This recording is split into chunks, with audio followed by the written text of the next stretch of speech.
Sebuah insiden mengejutkan terjadi di Swiss ketika seorang pengemudi mobil menabrak sekelompok demonstran pro-Palestina yang memblokir jalan raya.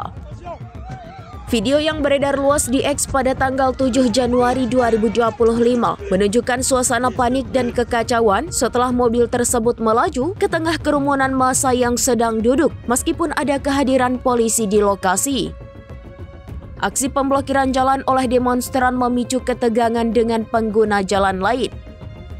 Dalam rekaman terlihat mobil muncul dan tanpa mengurangi kecepatan, langsung menabrak beberapa demonstran sebelum melarikan diri, memicu teriakan marah dari massa. Kepolisian setempat dikabarkan sedang menyelidiki apakah tindakan pengemudi tersebut merupakan respons spontan terhadap provokasi atau tindakan disengaja.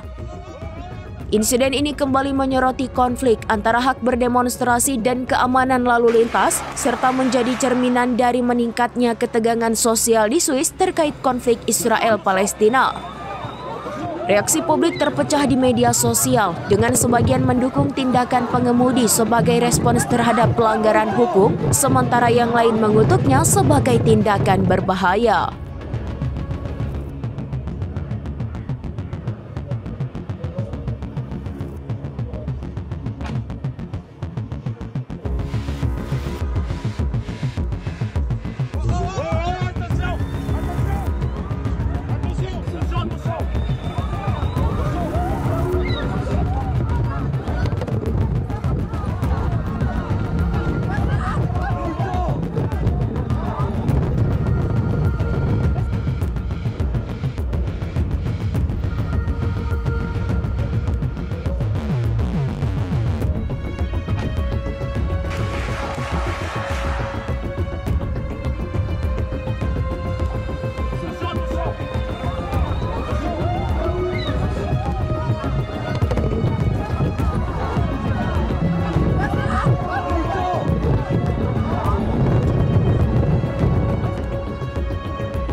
Download Tribun X sekarang, menghadirkan lokal menjadi Indonesia.